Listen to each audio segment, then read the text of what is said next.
Assalamualaikum warahmatullahi wabarakatuh. Innal hamdalillah nahmaduhu wa nasta'inuhu wa nastaghfiruh wa na'udzu billahi min syururi anfusina wa min sayyiati a'malina. May yahdihillahu fala mudhillalah wa may yudlil fala hadiyalah. Asyhadu an la ilaha illallah wahdahu la syarikalah wa asyhadu anna Muhammadan abduhu wa rasuluh. Alhamdulillah, kita panjatkan syukur pada Allah Subhanahu wa taala kita dapat menyambung pengajian kita dalam kitab ringkasan Riyadhus Shalihin. Dan pada bulan yang lalu kita telah selesai membincangkan tentang bab taubat. Jadi insya-Allah pada malam ini kita akan sambung pada bahagian fadilat kelebihan solat. Kelebihan solat bab yang keempat, muka surat 47. Muka surat 47. Jadi dalam bab solat ini, pengarang memulakan dengan dalil-dalil yang berkaitan dengan kelebihan wuduk. Kelebihan wuduk. Jadi dalil yang pertama yang dibawakan ialah daripada surah Al-Ma'idah ayat yang ke-6. Surah Al-Ma'idah ayat yang ke-6, yang mana ayat ini menceritakan tentang pensyariatan wuduk. Pensyariatan wuduk. A'udzu billahi minasy syaithanir rajim.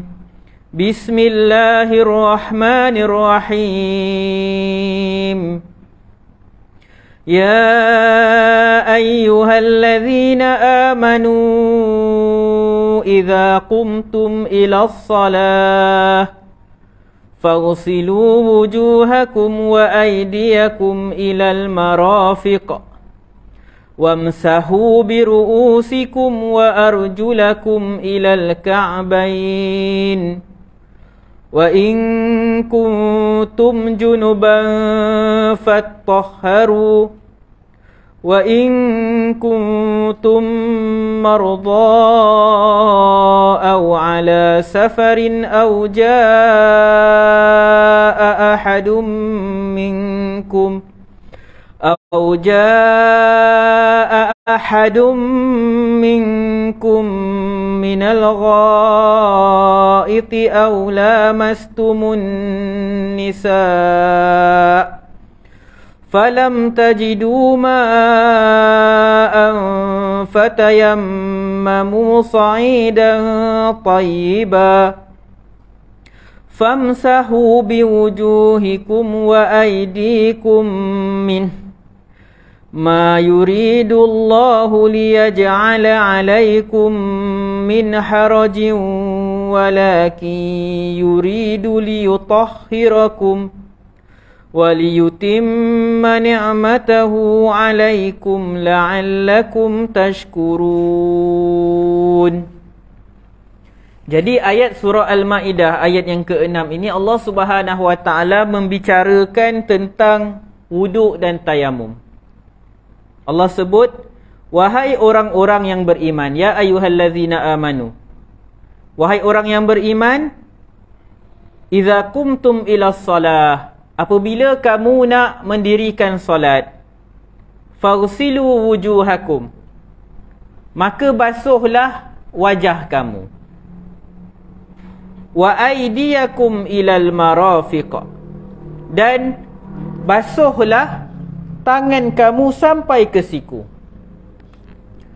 Wamsahu biru'usikum wa arjulakum ilal ka'bayn, dan sapulah kepala kamu dan kaki kamu sampailah ke buku lali. Jadi sampai bahagian ni Allah Subhanahu wa taala sedang membicarakan tentang pensyariatan wuduk. Dan kalau kita lihat pada ayat inilah terdapatnya rukun-rukun wuduk. Rukun-rukun wuduk. Kalau dalam mazhab Asy-Syafi'i, rukun wuduk ada berapa tuan-tuan mazhab Syafi'i? Berapa dalam mazhab Asy-Syafi'i? Rukun wuduk ada berapa? Kalau dalam ayat ni ada berapa? Fausilu wujuhakum, basuhlah muka kamu. Wa aydiyakum ilal marafiq, basuhlah tangan kamu sampai siku. Wamsahu biru'usikum, sapulah kepala kamu. wa arjulakum ilal ka'bain, dan basuhlah kaki kamu sampai buku lali. Jadi ada 4. Tapi dalam mazhab Asy-Syafi'i, rukun wuduk ada 6. Ada 6. Tapi dalam Quran ada 4 je.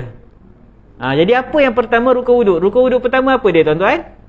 Niat, betul, niat. Dalil dia innamal a'malu binniyat. Setiap amalan adalah dengan niat. Jadi semua ibadah perlu disertai dengan niat. Kalau ada orang, dia pergi kat paip, dia basuh muka, basuh tangan, semua macam wuduk, tapi niat dia bukan untuk wuduk, dia saja nak bagi sejuk-sejuk badan dia. Ataupun budak-budak yang dia bukan nak berwuduk, dia tengah belajar wuduk, dia tak ada niat wuduk pun, dia cuma ikut. Macam kita budak-budak yang belum mukallaf lagi, kanak-kanak kan, tadika, dia tak fikir apa pun, dia ikut je apa yang kita contoh. Kita kata okey, basuh muka dulu, basuh tangan dulu, sapu kepala, basuh kaki, dia buat. Basuhan tu sempurna, tapi dia tak ada niat nak wuduk pun, maka tidak sahlah wuduk, tidak dikira sebagai wuduk, dikira di sisi mazhab Asy-Syafi'i. Dan yang rukun yang ke-6 pula ialah tertib. Tertib maksudnya ikut turutan. Maksudnya basuh muka dulu, baru tangan, lepas tu baru sapu kepala, lepas tu baru basuh kaki. Tertib ni adalah berdasarkan perbuatan Nabi SAW, yang mana Nabi SAW ketika berwuduk, dalam banyak hadis-hadis Nabi SAW ketika melakukan wuduk, ada banyak hadis Nabi menunjukkan Nabi SAW berwuduk. Kadang-kadang ada sebahagian hadis tu tunjuk Nabi SAW buat sekali, ada yang tunjuk 2 kali, ada yang 3 kali. Tetapi kesemua hadis-hadis yang menunjukkan Nabi SAW berwuduk ini, tidak ada satu pun yang menunjukkan Nabi SAW tak tertib. Susunan dia sama. Jadi bila Nabi SAW sentiasa berwuduk macam tu, maka menunjukkan tertib dalam berwuduk itu adalah perkara yang disyariatkan. Adalah perbezaan pendapat ulama' dalam isu ni, tapi saya sebutkan yang dalam mazhab Asy-Syafi'i sahajalah. Jadi ada 6 rukun wuduk. Ini benda yang kita belajarlah dalam sekolah kafar kita. Jadi penting untuk kita tahu apa dia rukun, apa dia sunat, supaya tidaklah kita keliru. Kadang-kadang kita terlupa buat perkara yang sunat. Jadi kalau tertinggal perkara yang sunat, sahlah wuduk kita. Tapi kalau kita tertinggal rukun, tak sahlah wuduk kita. Bila tidak sah wuduk kita, maka bermasalahlah solat kita. Jadi dalam ayat ni Allah Subhanahu Wa Taala mulakan dengan basuh muka kamu, basuh. Kemudian tangan kamu sampai ke siku. Jadi tuan-tuan, yang rukun dalam mazhab Syafi'i, setiap anggota ni, 4 anggota ni sekali. Maksudnya sekali tu yang wajib. Yang disunatkan 3 kali. Disunatkan 3 kali. Kalau lebih 3 kali, maka itu dah melanggar sunnah Nabi SAW, dan termasuk dalam melampau-lampau ketika bersuci. Jadi basuh muka. Kemudian tangan sampai siku. Jadi dalam mazhab Syafi'i, siku ni termasuk juga dalam anggota wuduk tangan ni. Sebab ada pendapat ulama' lain menyatakan siku ni tak termasuk. Siku ni tak termasuk. Tapi dalam mazhab Syafi'i, perkataan ila tu menunjukkan dia termasuk. Maksudnya basuhlah tangan kamu dengan siku-siku sekali. Lepas tu sapulah kepala kamu. Ni penting kita bezakan. Untuk muka kita basuh, sebab tu tengok dalam arahan dia fagsilu. Fagsilu tu maksudnya basuhlah. Muka basuh, tangan basuh. Tapi bila sampai dekat kepala, Allah Subhanahu Wa Taala sebut wamsahu biruusikum. Sapulah kepala kamu. Di sini penting untuk kita faham tentang perkara ni. Apa beza tentang basuh dan sapu? Mudahnya, bilakah kita dikira membasuh ni? Bila air tu, bila dekat anggota kita, dia macam mengalir sikit. Dia bukan sekadar lembab-lembab. Bahkan air tu macam mengalir, bergerak. Bila mengalir tu, menunjukkan itu basuh. Adapun kepala, kita disuruh sapu. Kalau basuh sah. Tapi yang lebih menepati arahan Al-Quran ni disapu. Apa maksud disapu? Kita lembapkan tangan kita, kita sapu atas kepala kita. Kalau ada rambut, atas rambut tu lah. Jadi kalau ada orang, dia rambut, sebab dalam ayat ni sebut sapu kepala. Jadi macam mana kalau rambut orang tu panjang? Adakah disuruh untuk kita, kalau dalam mandi wajib kan, kalau rambut kita tebal, kita kena gosok-gosok supaya air sampai ke kulit kita. Sebab waktu mandi wajib kena basuh. Anak. Sebab waktu mandi wajib kita kena basuh. Tetapi waktu wuduk kita tak disuruh basuh kepala. Kita disuruh sapu. Jadi kita lembapkan tangan, kita sapu. Dah cukup. Lepas tu dalam mazhab Asy-Syafi'i, anggota kepala ni yang wajib dia apa? Sebahagian ke keseluruhan kepala? Sebahagian. Sebab pada huruf ba, biru'usikum ni, ba tu berlakulah perbezaan pendapat di kalangan ulama. Dia membawa maksud apa? Jadi dalam mazhab Asy-Syafi'i menyatakan ba ni dia menunjukkan sebahagian kepala. Tapi ada ulama lain yang menyatakan bahawa dia menunjukkan kepala, keseluruhan kepala. Sebab itu kalau kita lihat dalam mazhab-mazhab lain, ada yang menyatakan wajib disapu keseluruhan kepala. Lepas tu wa arjulakum ilal ka'bain, dan kaki sampai buku lali. Maksud kaki dengan buku lali sekalilah kena dibasuh dalam mazhab Asy-Syafi'i. Jadi itulah rukun wuduk di sisi mazhab Al-Imam Asy-Syafi'i. Jadi ada beberapa sunnah ketika berwuduk. Jadi selain daripada 4 anggota ni, selain daripada apa yang disebut dalam ayat Al-Quran ini, maka semua tu sunat di sisi mazhab Asy-Syafi'i. Jadi menyapu telinga sunat. Menyapu telinga sunat di sisi mazhab Imam Asy-Syafi'i. Okey. Jadi misalnya berkaitan menyapu kepala tadi, menyapu kepala. Ada sebahagian kita kadang-kadang disebabkan kita belajar sejak sekolah dalam mazhab Al-Imam Asy-Syafi'i ni, sapu kepala tu yang wajib tu sebahagian, tak kisahlah depan ke belakang ke kiri ke kanan kan. Jadi biasalah kalau kita tengok kadang-kadang kalau dulu waktu saya ngajar kafar tu, budak-budak sekolah dia macam ni sikit Kalau yang dah sikat rambut cantik tu, dia sapu kat tepi. Yelah penat dah sikat elok-elok, bojel semua, tiba nak pergi basah kan. Kadang-kadang bukan kanak-kanak, kita tengok orang dewasa pun macam tu cara dia berwuduk. Sah, betul sah. Tapi sayanglah kita kalau boleh dalam ibadah ni, kita bukan sekadar nak sah saja.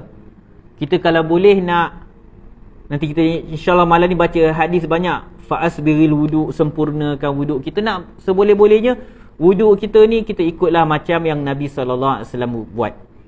Jadi antara perkara sunnah yang mungkin jarang kita nampak dalam masyarakat kita ialah menyapu keseluruhan kepala. Pernah dulu bila ada seseorang lah dekat tempat saya belajar lah, mungkin pelajar ni tak tahu, walaupun dia dah besar, sepatutnya kalau diingat apa yang dia belajar kafar tu tak jadi isu ni. Dia nampak ada budak lain dia sapu seluruh kepala. Dia pergi cakap kat budak tu, dia kata, kita ni mazhab Syafi'i, mazhab Syafi'i sapu sebahagian kepala je. So dia tulis dekat alam macam grup Facebook tempat saya belajar tu. Lepas tu saya pun respon lah, saya kata dalam mazhab Syafi'i yang wajib sapu sebahagian kepala. Bukannya mazhab Syafi'i larang sapu seluruh kepala.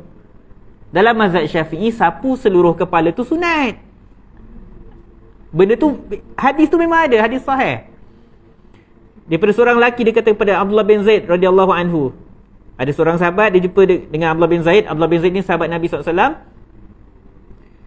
Dia jumpa dengan Abdullah bin Zaid, dia tanya, dia kata, atastati'u an turiyani kaifa kana Rasulullah sallallahu alaihi wasallam yatawadda? Boleh tak kau tunjukkan kat aku macam mana Nabi sallallahu alaihi wasallam berwuduk?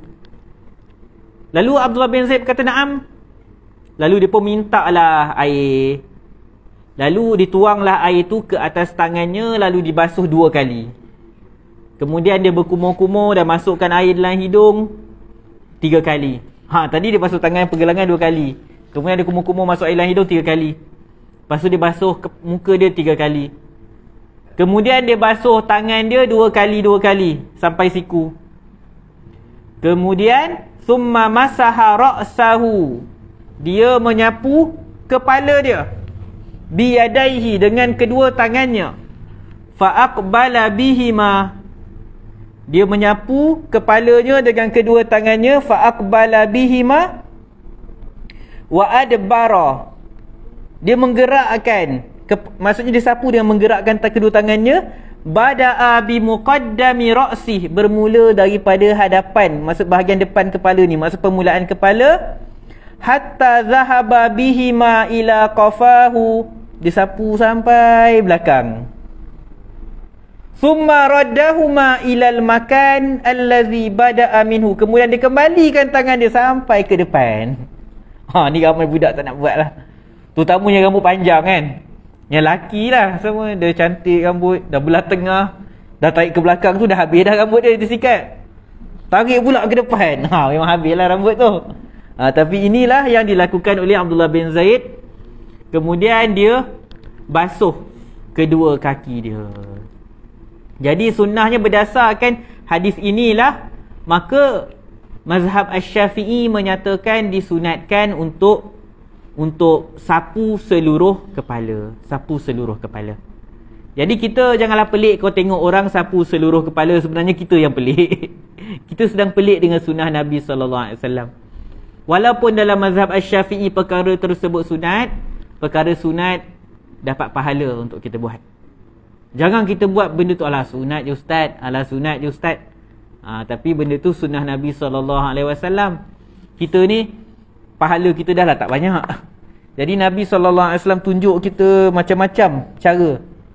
Bahkan kalau kita baca lepas ni hadis-hadis wuduk, bagaimana setiap titisan air wuduk itu akan menggugurkan dosa-dosa yang pernah kita lakukan. Maka lagi banyaklah anggota wuduk kita yang terkena air wuduk kita, maka lagi banyaklah dosa-dosa yang digugurkan disebabkan ibadah wuduk kita tadi. Kemudian Allah Subhanahu Wa Taala dalam ayat ini, Allah Subhanahu Wa Taala pun bagi tahu, apabila kamu dalam keadaan junub, bersucilah. Jadi tuan-tuan, kita dalam solat, sebab Riyadhus Shalihin ni bab solat, salah satu rukun syarat solat. Jadi kita kena duduk. Salah satu daripada syarat sah solat ialah suci. Suci daripada aspek apa? Dalam beberapa perkara. Pertama, suci daripada hadas. Suci daripada hadas tu maksudnya kita suci daripada hadas kecil dan juga hadas besar. Kita suci daripada hadas kecil dan hadas besar. Hadas besar, benda yang mewajibkan untuk kita mandi. Hadas besar mandi, maksudnya junub, haid, nifas. Hadas kecil ialah benda yang kita perlukan wuduk. Maksudnya kalau nak solat, kita kena wuduk. Jadi syarat sah solat kena dalam keadaan suci. Suci daripada hadas kecil, hadas besar. Kemudian suci daripada najis. Pakaian kita tak boleh ada najis. Pakaian kita tak boleh ada najis. Tubuh badan kita tidak boleh ada najis. Jadi Allah Subhanahu Wa Taala sebut, kalau kamu dalam keadaan junub, maka fattaharu, maka bersucilah. Lepas tu Allah kata, kalau kamu sakit atau kamu dalam permusafiran. Kita bayangkan permusafiran zaman dulu kan, kalau di tengah padang pasir, nak jumpa air susah. Kalau ada air pun mungkin air tu cukup-cukup untuk bekalan minuman kita. Tiba-tiba kita nak mandi wajib, mungkin akan menimbulkan masalah, tak cukup minum. Atau mungkin kita musafir, kita dalam kapal terbang. Saya bagi contoh, kita dalam kapal terbang. Saya tak pasti, saya tak pernah naik kapal terbang lah. Tapi mungkin kalau kita mandi, dia akan menggunakan banyak air. Mungkin akan menyebabkan air tak cukup ke, atau tak dibenarkan perkara tersebut ke. Mungkin akan menimbulkan kemudaran. Kalau dalam situasi tu kita tak dapat nak ada air, maka kita diberikan kelonggaran untuk kita bertayamum. Lepas tu Allah sebut au jaa ahadum minkum minal ghaid, atau kamu baru balik daripada buang air. Aula mastumun nisa, ataupun kamu menyentuh wanita. Di sini adalah dalil kepada mazhab Al-Imam Asy-Syafi'i yang menyatakan bahawa menyentuh wanita itu, maksud menyentuh bukan mahram, termasuklah kita sentuh pasangan kita, suami atau isteri, membatalkan wudu. Sebab melihat kepada zahir ayat, menyentuh tu. Manakala sebahagian ulama' lain menyatakan menyentuh wanita itu bermaksud menggaulinya, maksudnya jima'. Sebab tu ada mazhab lain yang menyatakan tidak batal wudu kalau bersentuh, maksudnya sebab itu kadang-kadang saya difahamkan jemaah-jemaah haji yang pergi haji, kadang-kadang tabung haji juga ada keluarkan ketetapan lah, terutama bila kita tawaf dan semisalnya, maka dibenarkan untuk ikut pendapat ulama' lain, atau dikatakan qaul yang dhaif dalam mazhab Syafi'i yang menyatakan menyentuh tu tak membatalkan wudu. Sebaliknya yang batal tu adalah jima'. Sebab dengan keadaan ketika haji tersebut, tawaf dan semisalnya, memang kebiasaannya akan tersentuh lah, terlanggar dan semisalnya. Kau terlanggar nak keluar pergi ambil wuduk, jenuh kita. Jadi itu adalah perbahasan ulama'. Sebab tu para ulama' sebut khilaf itu rahmah. Kadang-kadang pada khilaf tu ada jalan keluar daripada kesukaran-kesukaran yang kita hadapi. Jadi dalam ayat ni Allah kata, kalau kamu tak temui air atau tak mampu nak guna air, fatayammamu sa'idan tayyiba, bertayamumlah kamu dengan tanah, debu tanah yang elok, yang baik, yang suci. Maka sapulah wajah kamu dan tangan kamu, wa aidikum minhu. Jadi anggota tayamum dalam ayat ni ada dua, muka dan tangan. Jadi dalam mazhab Asy-Syafi'i, tangan ni sampai ke siku lah macam wuduk. Macam wuduk. Tetapi pendapat ulama' lain pula ada yang menyatakan bahawa tangan ni sampai pergelangan ni sahaja. Sebab ini yang dipanggil tangan. Sebab apa mereka kata?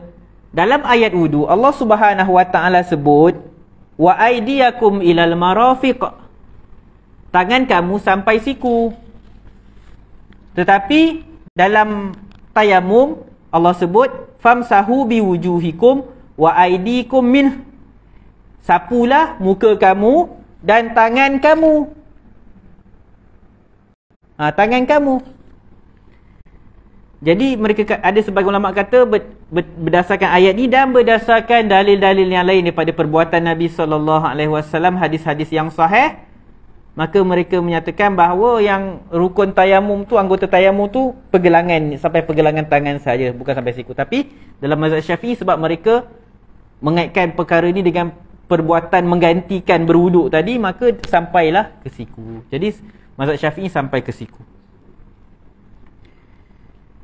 Jadi itulah berkaitan dengan ayat ini yang mana Allah Subhanahu Wa Ta'ala mengajar kita tentang wuduk.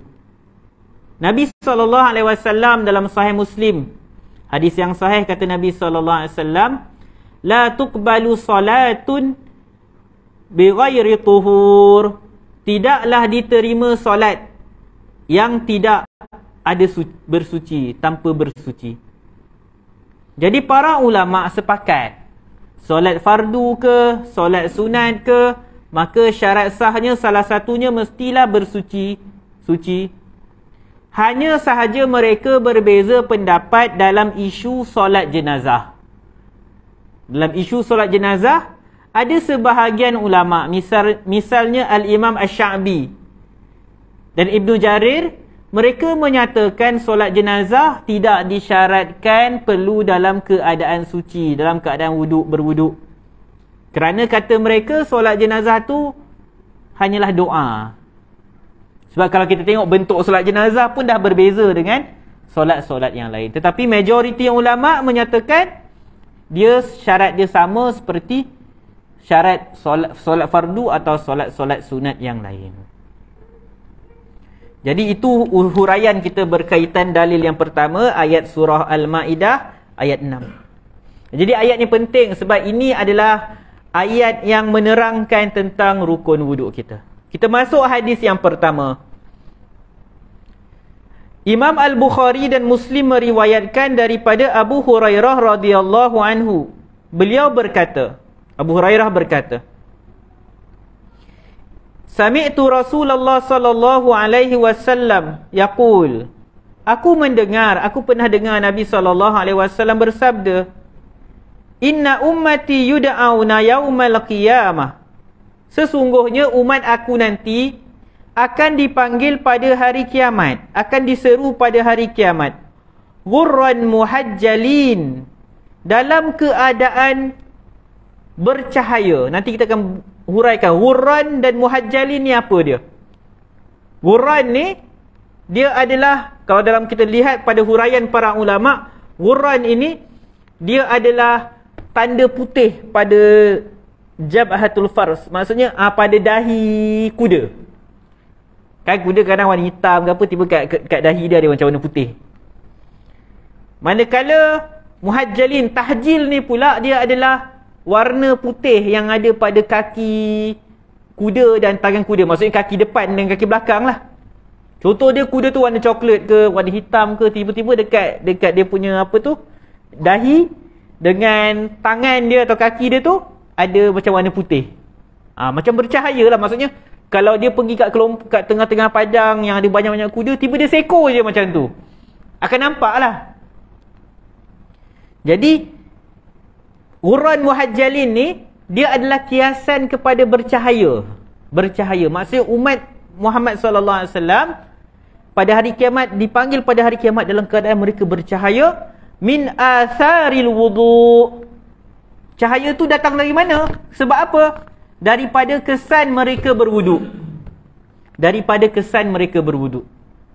Jadi tuan-tuan, sebab tu kita janganlah buat wuduk ni yang cincai-cincai je, buat yang wajib je. Cubalah banyakkan kesan wuduk pada anggota tubuh kita.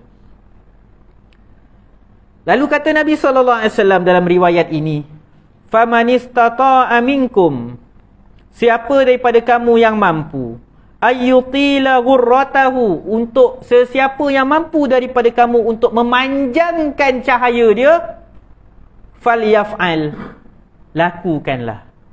Maksud siapa yang nak banyakkan cahaya dia atau lebihkan cahaya dia pada hari kiamat ni, lakukanlah. Apa maksud dia?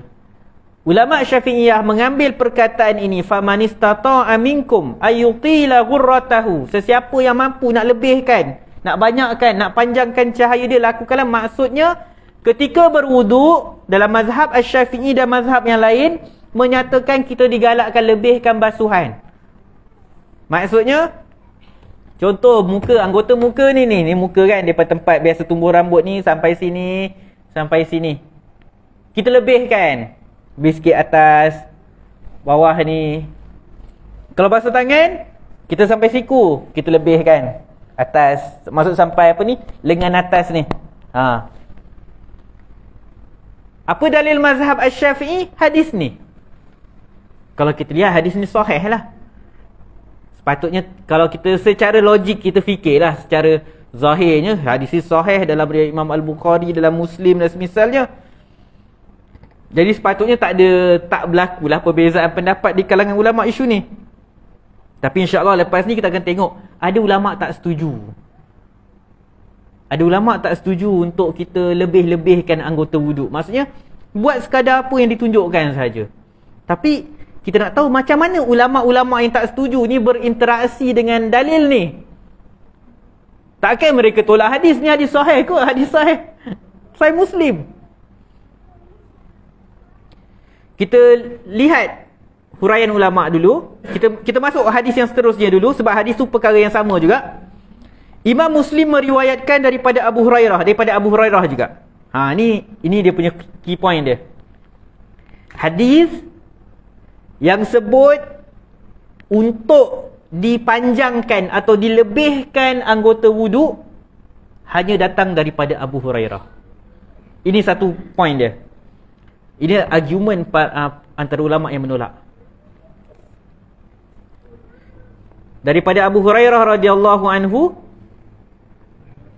dia kata, sami'tu khalili yaqul, dia kata aku mendengar kekasihku, Khalil ni kekasihku, menyatakan, Tablughul hilyatu minal mu'min haitsu yablughul wudu haitsu yablughul wudu haitsu yablughul wudu. Aku mendengar kekasihku sallallahu alaihi wasallam bersabda, tablughul hilyah. Hilyah ni perhiasan. Kalau perempuan pakai apa, cincin, apa tu, gelang, itu hilyah lah, perhiasan. Jadi kata Nabi SAW, Abu Hurairah kata dengar Nabi SAW sebut, perhiasan seorang mukmin pada hari kiamat nanti akan sampai di mana sampainya air wuduk. Maksudnya, nak faham, maksudnya kalau lagi banyak kita anggota yang kena wuduk, maka lagi banyaklah anggota yang berhias-hias tu, dihiasi dengan perhiasan tadi. Jadi kita nak tengok dalam hadis ni, Abu Hurairah yang riwayatkan hadis ni. Hadis ni dia ambil sedikit, saya bacakan sebuah hadis yang dalam teks penuh. An Nu'aim bin Abdullah Al-Mujmir. Dia kata, daripada Nu'aim bin Abdullah. Nu'aim bin Abdullah ni juga adalah salah satu orang penting dalam isu ni. Sebab hadis berkaitan wuduk ni banyak.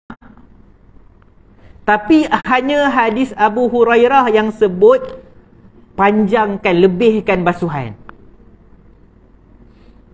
Kemudian orang yang riwayatkan daripada Abu Hurairah ramai.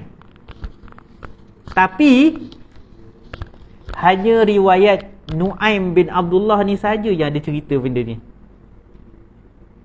Riwayat tu zahir dia sahih, tapi ada sebagian ulama kritik, betul ke ini sabda Nabi SAW atau ada berlaku kesilapan? Jadi kita baca riwayat ni daripada Nu'aim bin Abdullah. Dia kata, ra'aitu Aba Hurairah yatawadda. Dia kata, Nu'aim kata, aku melihat Abu Hurairah berwuduk. Faghassala wajhahu. Dia membasuh muka dia. Fa asbaghal wudu'. Dia memperelokkan wuduk dia. Thumma ghassala yadahu al-yumna hatta ashra'a fil adud. Dia basuh tangan kanan dia sampai adud, ni bahu. Sampai sini lah, kan? Thumma yadahu al-yusra hatta ashra'a fil adud.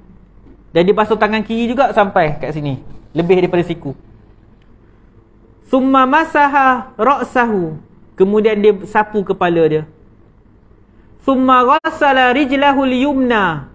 Kemudian dia basuh kaki kanan dia hatta ashra'a fis saq. Abu Hurairah dia nampak, Nu'aim ni nampak Abu Hurairah basuh kaki kanan dia sampai ke saq, betis. Kita kan dalam Quran tadi sebut sampai buku lali. Abu Hurairah basuh sampai betis. Summa ghassala rijlahu al-yusra hatta ashra'a fis saq. Dan Abu Hurairah, dia kata Abu Hurairah basuh kaki kiri sampai betis juga. Lepas tu Abu Hurairah kata, summa qal, kata Abu Hurairah, hakadha ra'aitu Rasulullah sallallahu alaihi wasallam yatawadda. Abu Hurairah kata, macam ni lah yang aku nampak Nabi SAW berwuduk. Abu Hurairah sebut dia nampak Nabi SAW wuduk macam ni. Lalu dia kata, Abu Hurairah sebut Nabi SAW bersabda, antumul ghurrul muhajjalun yaumal qiyamah min isbaghil wudu'. Kamu semua ni akan al-ghurrul muhajjalun, akan bercahaya-cahaya pada hari kiamat, disebabkan kamu menyempurnakan wuduk, berwuduk sebaik-baiknya. Lalu sesiapa yang mampu di kalangan kamu, hendaklah dia memanjangkan cahayanya. Memanjangkan cahayanya. Dah masuk waktu ya? Kita azan dulu. Kita azan dulu.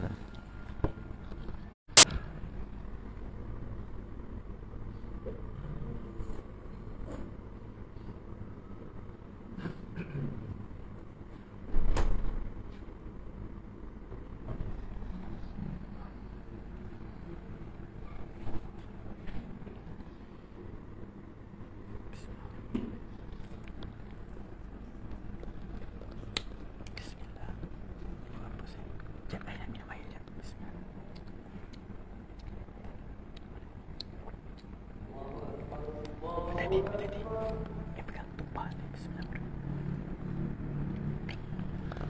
Nah, ya.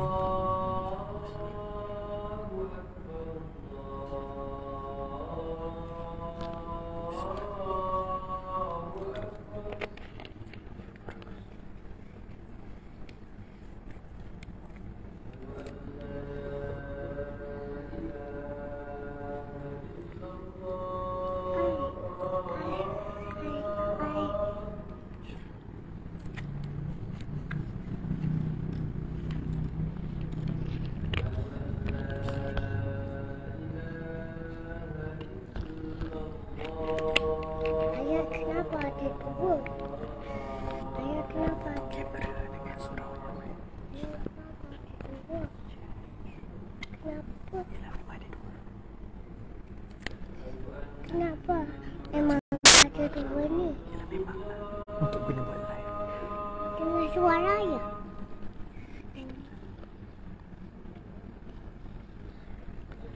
Kita sampaikan.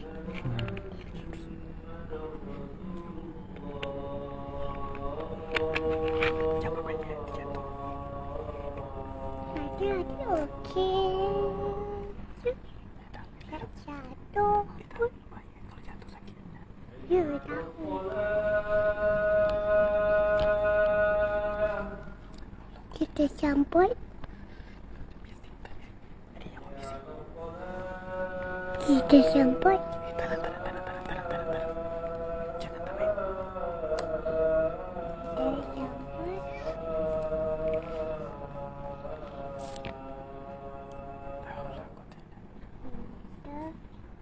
Jangan. Jangan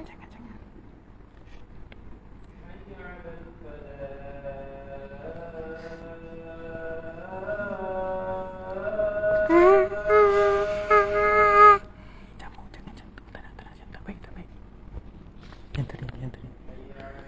Falah.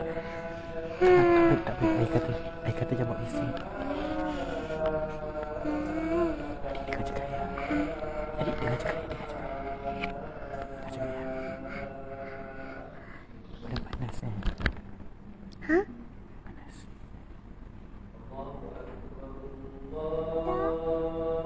Sekejap lah. Allah Akbar.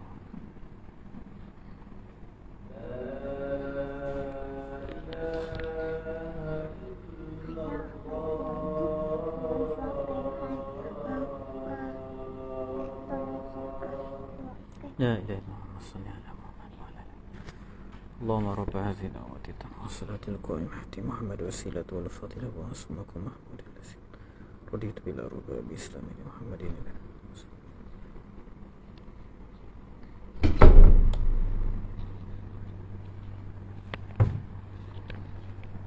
Bismillahirrahmanirrahim. Kita sambung huraian kita kepada bab ini. Hadis yang kedua tadi disebutkan bahawa Nabi SAW kata perhiasan orang mukmin akan sampai pada bahagian yang terkena pada dia berwuduk tersebut, yang terkena air wuduk. Hadis ni juga ada kisah dia. Daripada Abu Hazim, dia berkata, hadirat Imam Muslim, kuntu khalfa Abi Hurairah. Aku berada di belakang Abu Hurairah.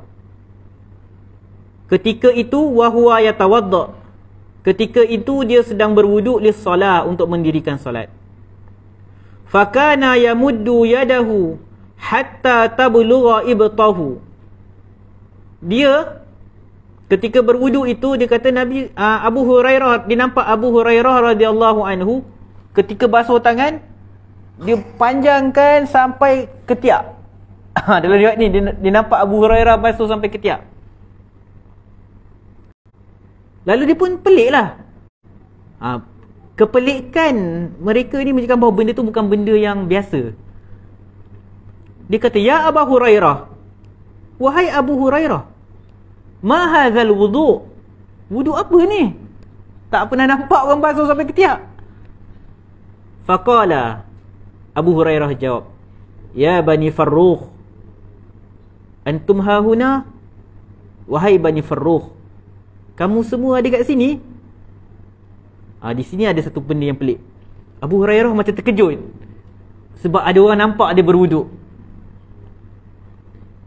Abu Hurairah kata, "Lau alimtu annakum hahuna." Kalau aku tahu kamu semua ada kat sini, ma tawadda'tu hadzal wudu.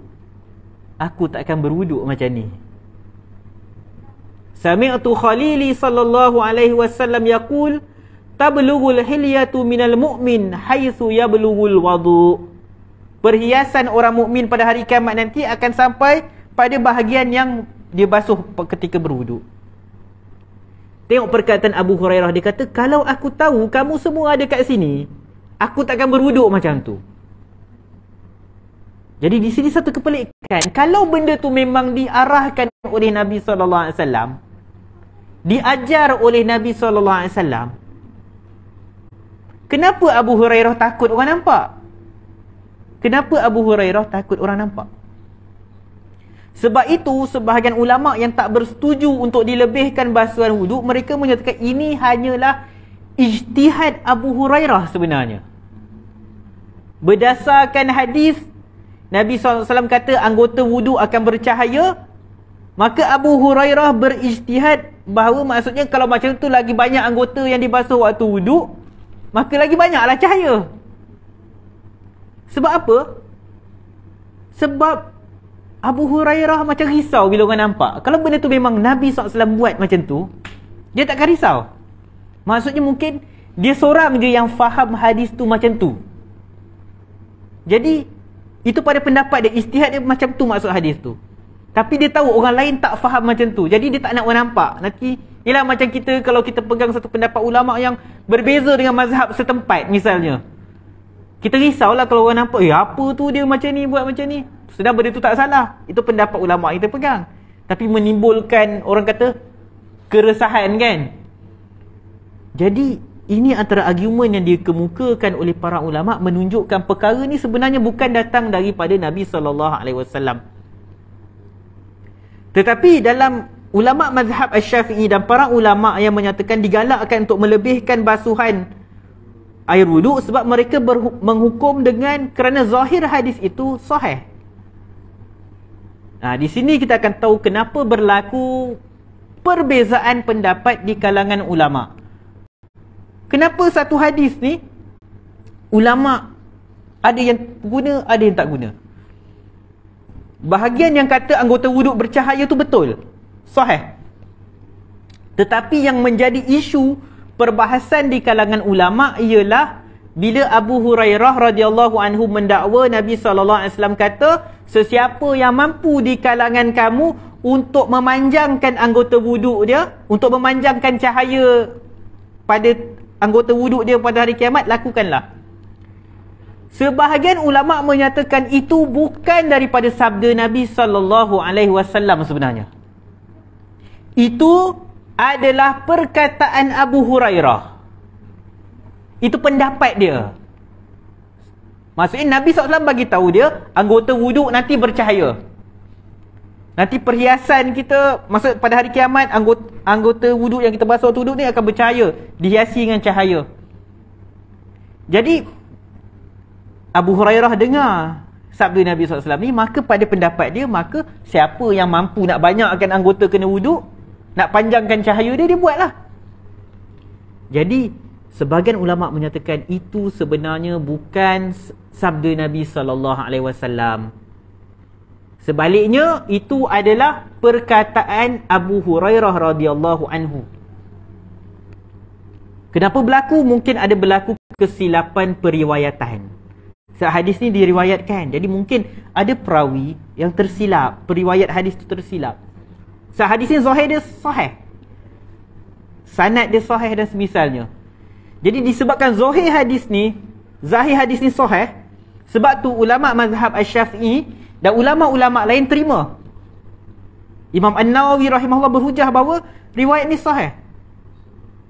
Dan mazhab Asy-Syafi'i adalah satu mazhab yang kalau satu hadis tu sahih, memang dipastikan sahih, mereka akan pegang betul-betul, walaupun tak ada orang lain pegang. Ini mazhab Asy-Syafi'i. Sebab tu Imam Asy-Syafi'i rahimahullah dikenali sebagai Imam Nasirus Sunnah, imam pembela sunnah. Mazhab Syafi'i adalah mazhab yang sangat berpegang pada sunnah Nabi SAW. Jadi sebab tu pada pandangan mereka riwayat tu sahih, maka mereka terima.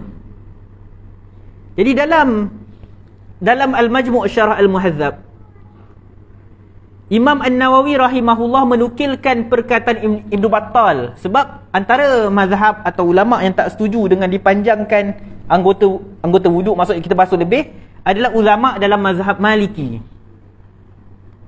Ibn Battal, seorang ulama mazhab Malik yang dia ada hurai hadis Sahih Bukhari, dia ada syarah Sahih Bukhari.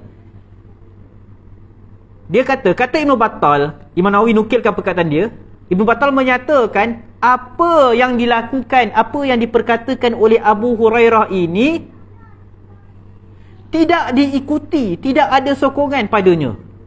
Abu Hurairah seorang-seorang yang cakap macam tu. Sahabat lain tak sebut macam tu. Dan kata Ibn Battal lagi, kaum muslimin hampir kesemuanya bersepakat bahawa wuduk ini, basuhan wuduk ini tidak melebihi apa yang telah ditetapkan oleh Allah dan Rasulnya. Dan Nabi SAW, berdasarkan hadis-hadis Nabi SAW, kata Ibn Battal, Nabi SAW tak pernah lebih daripada anggota wuduk. Maksud dalam banyak hadis sahih berkaitan wuduk, Nabi SAW basuh sekali, basuh 2 kali, basuh 3 kali. Tetapi dalam keadaan kepelbagaian hadis berkaitan wuduk ni, tak ada satu pun hadis yang menunjukkan Nabi SAW basuh lebih daripada apa yang disyariatkan. Imam An-Nawawi jawab Ibn Battal. Dia jawab, dia pertahankan pendapat mazhab Syafi'i. Dia kata apa yang Ibn Battal katakan, maksud Ibn Battal nak kata, dia nak ingkar, maksud Ibn Battal tak setuju dengan apa yang Abu Hurairah sebut, adalah satu kesilapan. Bagi Imam Nawawi, Ibn Battal ni yang salah sebenarnya. Kerana Abu Hurairah, kata Imam Nawawi, Abu Hurairah tidak akan melakukan perkara ni daripada diri dia sendiri. Mustahil. Bagi Imam Nawawi, kata dia, mustahil Abu Hurairah reka benda ni. Bahkan Abu Hurairah kata dia nampak Nabi SAW melakukan macam tu. Jadi kata Imam An-Nawawi rahimahullah, jadi zahir riwayat itu sahih. Abu Hurairah kata dia pernah nampak Nabi SAW buat macam tu, maka dia diterimalah riwayat tersebut. Lepas tu Imam Nawawi jawab lagi, adapun perkataan Ibn Battal yang menyatakan bahawa semua umat Islam tak buat macam tu melainkan Abu Hurairah lagi, kata Imam Nawawi, adapun kalau dalam keadaan kebanyakan ulama tak menyatakan sedemikian, maksud hatta walaupun majoriti ulama kata tak nak terima benda tu, walaupun majoriti umat Islam tak basuh macam tu, tak lebihkan anggota wuduk, tidaklah menghalang perbuatan tersebut menjadi sunnah apabila hadis tersebut sahih.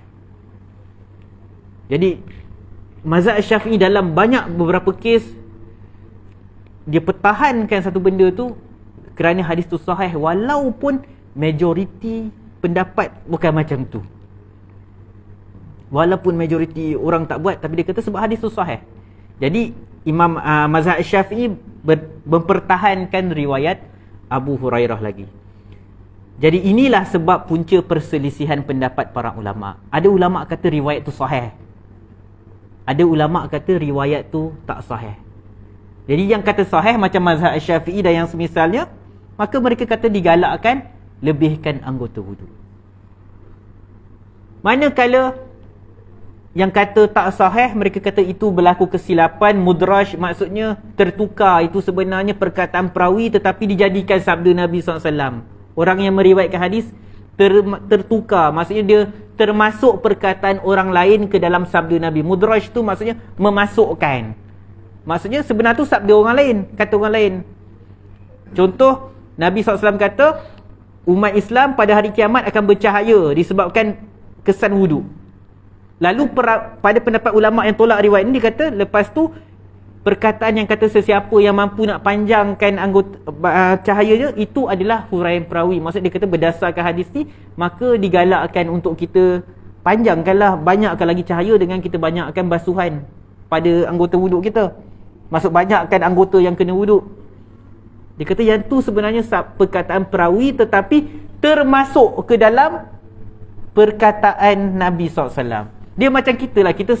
Saya sampaikan mesej daripada seseorang. Contoh, saya penduduk kampung, ketua kampung cakap kat saya satu perkara. Saya sampaikan kat ketua kampung tu, lepas tu saya pergi huraikan pula. Saya pergi hurai. Contoh, ketua kampung kata, ataupun kat sekolah sedang, guru besar kata, minggu depan kita cuti. Guru besar kata minggu depan cuti. Saya cikgu yang sampaikan pula pergi hurai. Guru besar kata minggu depan cuti. Kenapa kita cuti? Kita cuti kerana itu, inilah. Saya huraikan ucapan guru besar tu. Murid-murid yang dengar, dia ingat, oh, semua ucapan tu adalah ucapan guru besar. Faham? Saya nak fahamkan bagaimana berlaku kesilapan dalam periwayatan hadis. Macam mana para ulama' tahu bahawa mungkin berlaku kesilapan yang sebenarnya ni bukan sabda Nabi SAW. Lepas mereka kumpulkan hadis-hadis, sebab daripada Abu Hurairah mesti ramai, mungkin ramai yang riwayat. Jadi mereka akan compare. Jadi mereka akan dapati, kenapa dalam riwayat ni je yang ada perkataan ni, tapi dalam orang lain yang meriwayatkan berita yang sama daripada Abu Hurairah, tak sebut pun Nabi SAW kata macam ni. Jadi nampak mungkin ada berlaku kesilapan, termasuk huraian perawi ke dalam sabda Nabi SAW. Maksud dah bercampur perkataan orang lain dengan sabda Nabi SAW. Jadi ini detail lah perbincangan tentang hadis. Saya nak huraikan kenapa berlaku perbezaan pendapat ulama' dalam isu ni. Lepas tu Imam An-Nawawi nukilkan satu lagi hujah yang dikemukakan oleh ulama' yang tak setuju untuk kita lebihkan basuhan, yang mana mereka berhujah dengan sebuah hadis sahih riwayat Imam Ahmad. Ja'a a'rabiyun ila Nabi SAW. Seorang Arab Badui datang kepada Nabi SAW. Yas'aluhu 'anil wudu', bertanya kepada Nabi SAW tentang wudu'. Fa'arahu salasan. Lalu ditunjukkanlah wudu' tu 3 kali. Qala, lalu sabda Nabi SAW lepas dah tunjuk tu, Nabi SAW sebut, hadzal wudu', inilah wudu'. Faman zada 'ala hadza, sesiapa yang tambah di atas ni, faqad asaa wa ta'adda wa zalama, sesiapa yang lebih menambah, maka dia dah buat perkara yang buruk, dia dah melampaui batas, dia dah melakukan kezaliman. Jadi ulama' yang membantah untuk melebihkan basuhan pada anggota wuduk berhujahkan riwayat ni, menyatakan tengok Nabi SAW kata siapa yang tambah ke atas ni, maka dia dah buat perkara yang buruk, dia melampaui batas, dia melakukan kezaliman. Tapi ulama' Syafi'iyah menjawab perkara ni. Saya suka bawa jadi sikit supaya kita nampak kenapa ulama' beza pendapat. Tak adalah kita kata, kenapa ulama' tu tak terima hadis tu? Bukan dia tolak hadis, ada sebab. Bukan dia anti hadis. Kita tak boleh suka-suka hati tolak hadis, tapi kenapa sebahagian ulama' tak beramal dengan sebahagian hadis?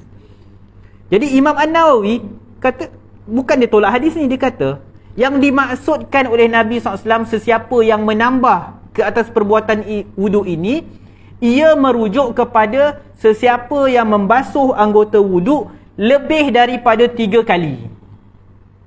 Sebab kalau tengok dalam konteks hadis riwayat ni, Nabi SAW tunjuk basuh wuduk 3 kali. Lepas tu baru Nabi SAW sebut, siapa yang tambah, maka dia dah membuat perkara yang buruk, melampaui batas dan melakukan kezaliman. Jadi ringkasnya tuan-tuan, mazhab Syafi'i digalakkan untuk kita melebihkan basuhan anggota wuduk kita. Jadi jangan peliklah kalau ada nampak orang yang lebihkan basuhan anggota wuduk dia, kerana mereka berpegang kepada pendapat mazhab Asy-Syafi'i, Imam Asy-Syafi'i. Ada panjang lagi lah perbahasan tentang perkara ni, sebab Syekh Al-Bassam dalam Taisirul Alam Syarah Umdatul Ahkam, dia ada huraikan lagi daripada sudut bahasa. Dia kata apa tu, ghurrah ni dekat ni apa ni, dahi kuda. Jadi dia kata kalau kita lebihkan, contoh kita lebihkan basuh wuduk sampai kat leher, maksud basuh muka kita sampai kat leher misalnya kan, Dia kata ghurrah ni kat sini. Jadi sini memang basuhan muka kita termasuk kan. Dahi kita ni kan. Jabhah. Ni. Apa tu? Ubun-ubun. Jabhah ni ubun-ubun. Dia memang termasuk pun. Jadi kalau kita pergi basuh lebih kat sini sampai leher dan semisalnya, dia dah tak dipanggil ghurrah. Lepas hujah dia kata Nabi SAW guna tadi apa? Hilyah. Maksudnya perhiasan pada orang mukmin pada hari kiamat nanti, dia akan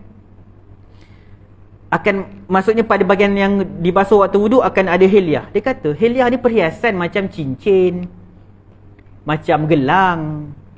Orang pakai kat mana? Kat jari, dekat lengan. Dia kata Syekh Basam, ada ke orang pakai hilyah ni, perhiasan dekat sini? Dia kata dari sudut bahasa, dia kata perhiasan tu dipakai kat sini, dan sini memang anggota wuduk pun. Jadi dia kata sabda Nabi SAW tu tak menunjukkan kita kena lebihkan basuhan wuduk pun. So dia kata hilyah ni benda kat sini. Tak ada orang pakai sampai ketiak. Tak ada. Jadi itu argument daripada sudut bahasa lah yang dikemukakan oleh Syekh Al-Bassam. Jadi itu berlaku perselisihan pendapat lah di kalangan ulama'. Jadi kita baca hadis yang terakhir pada malam ni. Jadi insya-Allah kalau direzekikan oleh Allah SWT, kita akan sambung huraian lah. Imam Muslim meriwayatkan daripada Uthman radhiyallahu anhu, beliau berkata, qala Rasulullah sallallahu alaihi wasallam, man tawadda, sesiapa yang berwudu, fa ahsanal wudu'a, lalu dia memperelokkan wudu dia, kharajat khatayahu min jasadihi, akan keluarlah dosa-dosanya daripada tubuh dia, daripada jasad dia, hatta takhruja min tahti asfarihi, sampailah dosa-dosa itu turut keluar melalui bahagian bawah kuku dia.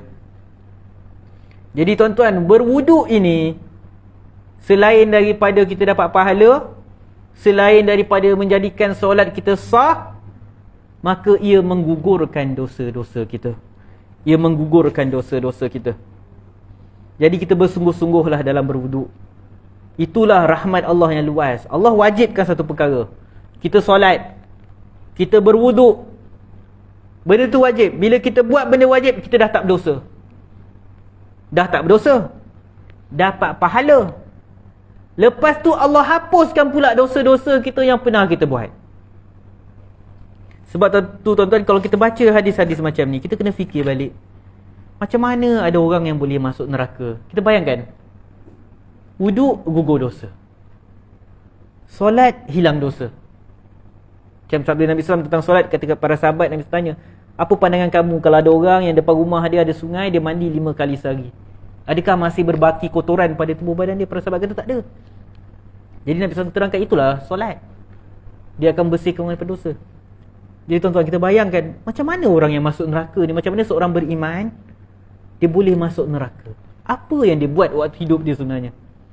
Sebab kalau kita fikir logik, kalau seseorang dia tak buat benda sunat sekalipun, dia tak buat benda sunat, qiyamul lail tak buat, puasa sunat tak buat, apa yang dia buat hanyalah perkara-perkara wajib. Dia puasa Ramadan, dia solat fardu, dia wuduk. Yalah, nak solat kena wuduk. Dia buat benda-benda yang wajib. Bahkan waktu wuduk pun dia buat benda yang wajib je. Dia buat semua ni, gugur dosa-dosa dia. Jadi kalau orang lah, na'udzubillah min zalik, kalau ada orang dicampakkan ke dalam neraka Allah Subhanahu Wa Taala, dia tak boleh nak salahkan orang lain. Dia tak boleh salahkan orang lain, sebab itu memang kesalahan dia. Sebab Allah dah buka jalan ke syurga seluas-luasnya. Manusia banyak dosa, Allah buka jalan macam mana nak hapuskan dosa. Berwuduk hapus dosa. Jadi orang yang masuk neraka Allah ni, apa yang sebenarnya dia buat kat dunia ni sebenarnya? Dia solat ke tidak? Kan? Jadi semoga kita dimasukkan dalam syurga Allah Subhanahu Wa Taala dan diselamatkan daripada neraka dia, insya-Allah. Kalau ada umur diizinkan oleh Allah Subhanahu Wa Taala, kita akan sambung hadis yang lain yang menceritakan tentang wuduk itu akan menghapuskan dosa-dosa yang pernah dilakukan.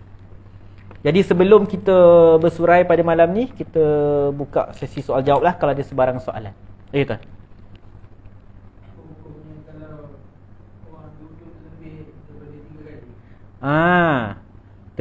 Lebih 3 kali, maka paling kurang hukum dia makruh. Cuma ada perbahasan ulama. Macam mana kalau dia guna air wakaf? Air wakaf ni maksud air kat masjid. Dia wuduk kat masjid, dia lebih-lebih. Sebab bila harta wakaf tu bukan harta kita, maka dia mesti digunakan dengan cara yang betul lah. Jadi ada sebagian ulama kata ditakuti benda tu akan sampai ke tahap berdosa, sebab kita dah menggunakan air yang diwakafkan untuk orang ramai berwuduk melebihi pada haidnya. Paling kurang hukum dia makruh. Dan akan lagi teruk kalau dia beranggapan dia basuh lebih 3 kali tu lagi baik daripada 3 kali. Maksud dia basuh 4 kali tu lagi baik daripada 3 kali. Kalau dia beranggapan itu lebih baik, dah jadi bid'ah. Maksudnya dia anggap benda tu lagi baik daripada apa yang diajar oleh Nabi SAW. Sebab maksudnya dia dah reka syariat baru lah.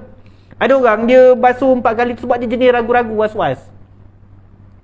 Tapi orang macam ni kita kena ajar dia lah supaya jangan was-was, hilangkan keraguan. Tapi kalau ada orang dia beranggapan basuh 4 kali itu lebih baik daripada 3 kali, maka dia dah buat benda bid'ah.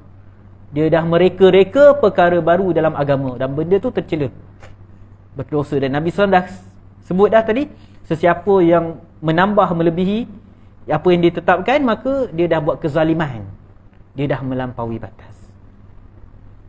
Wallahu a'lam. Ya tak?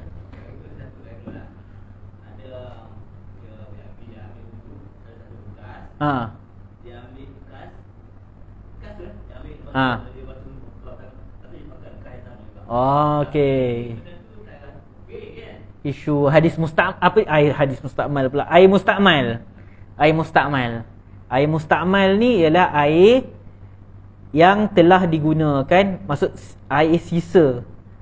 Air yang telah digunakan untuk membasuh basuhan wajib ketika berwuduk.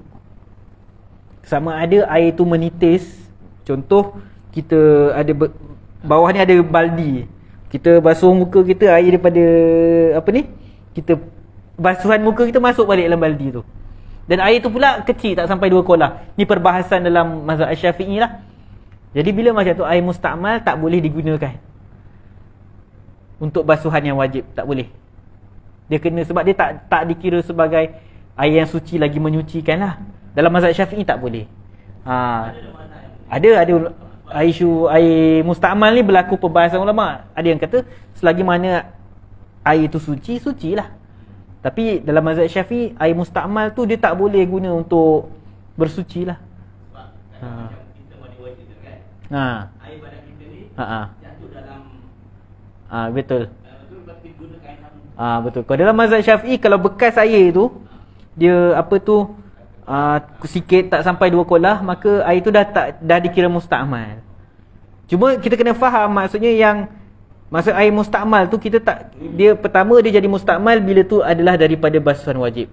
Jadi kalau basuhan, contoh mandi wajib tadi, basuhan yang pertama tadi tu dah cukup, dah sah dah rata seluruh tubuh. Lepas tu kita pergi siram air musta'mal tu kat badan kita, tak jadi apa-apa lah, sah je.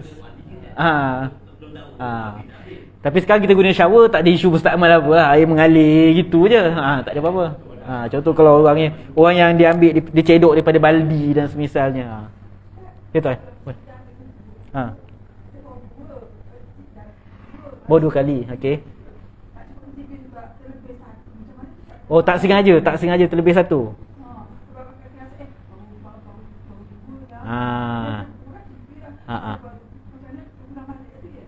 Tak, macam ni, dia yang wajib satu.